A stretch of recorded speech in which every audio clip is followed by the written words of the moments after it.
how are we going to define success?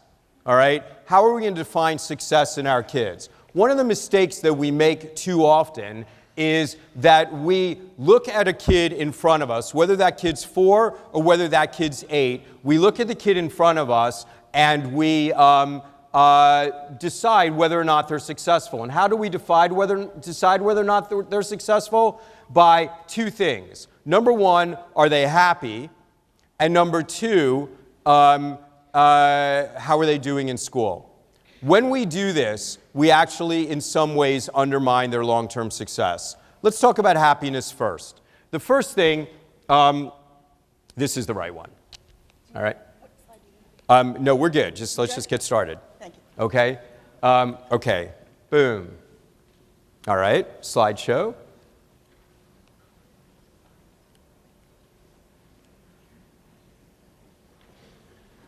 We really did test this. I swear this was working. It's the first thing I did when I came in. Okay? All right. So, how are we going to define success? We're good now. How are we going to define success? First thing is, when you're looking at success and you have a 4-year-old in front of you, it's very easy to, and you're thinking about happiness, it's very easy to make the 4-year-old happy. How do you make them happy? You give them a cookie, right? And then you have a 12-year-old. How do you make the 12-year-old happy? You give them a bike. How do you make the 16-year-old happy? You give them a car, which you factually should not. Well proven. But it's easy to make a kid happy. What I need us to do is to stop looking at the kids in front of us and begin looking at the 35-year-old that we're building or educating. How many people are parents in this room? So mostly you're going to be thinking about your own kids today. I just want to tell you that. It's what happens. All right? But when you're raising a child, or whether you're preparing a child to lead us into the future, you've got to begin thinking about them as 35-year-olds. So what does happiness look like when you're 35? What happiness looks like when you're 35 is having a sense of meaning in your life, having a sense of purpose in your life.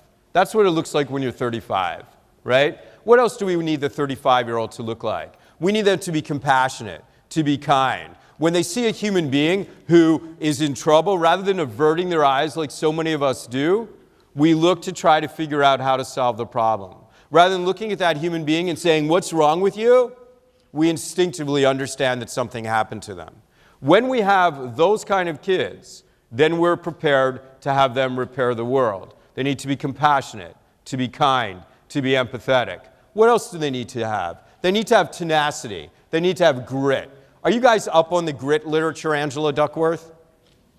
Here's it in a nutshell. We used to think that the most important variable towards success was intelligence. But think about all the smart people you know who are complete dopes, right? Right? So the thing that really seems to matter the most, more than intelligence, is grit. What is grit? Here's how she would define it. How do you see the world? Do you see the world as a marathon, life as a marathon, in which case you're looking far into the distance and planning on the future? Furthermore, you can never run that marathon without a lot of practice, without pushing yourself beyond any limits you imagined you ever had, and without having a team behind you who believes in your potential to make it. Or do you see life as a sprint? Because if you see life as a sprint, you're going to go right there, you're going to do whatever it takes to win, including tripping the guy next to you. Furthermore, when you look at life as a sprint, what happens when you fall down?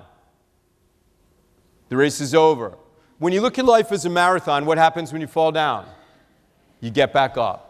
All right? So we need people who are those 35-year-olds who are going to have tenacity, who are going to have grit. We need kids who are going to be creative and innovative, because all of the best ideas haven't been thought of yet, period.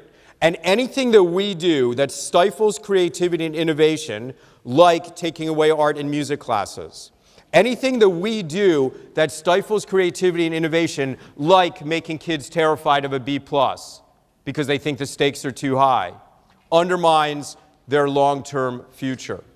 What else do we need? We need people who are collaborative skills, because the best ideas never come to fruition by themselves. Now, we very clearly need people who honor diversity, not token diversity, honor diversity of thought, who feel challenged by it, and who like people who think differently and who come from different backgrounds. What else do we need? We need people who are coachable. That means that they can take constructive criticism, meaning that they don't have imposter syndrome because that stifles their ability to take constructive criticism, meaning that they're not so fearful of disappointing someone that as soon as you come in and give them constructive criticism, they fall apart. And what else do we need? We need kids who are going to be resilient. Kids who are going to be able to bounce back from difficult times. Because as much as we wish that we could wrap kids in these quilts, the reality is that we can't. So we need kids who can handle all of this. Can we agree that we as a district are really trying to prepare people to be 35-year-olds? And when we frame it in this way, later when we talk about perfectionism and what overpressuring is doing to kids, we'll understand how it undermines success. You'll also understand how trauma undermines success. So, today, 3 models. It's a balancing act, all right? It is a problem to believe that any single model has all the answers. And that's why I've balanced these 3 models. For example, trauma.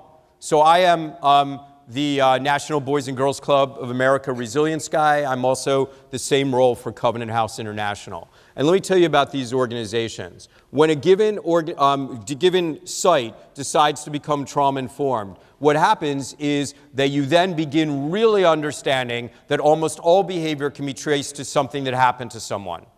And as a result, you can very easily forgive everything.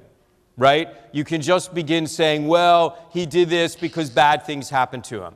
And then you convert, that's a slippery slope towards not holding kids accountable. Do you see it happening? And when you don't hold kids accountable for their behavior, you are actually oppressing them. When you don't hold kids accountable, you actually become one more element in their lives that says, you know what, I don't think you're capable. Which is so counter to the positive youth development movement that you would never do it.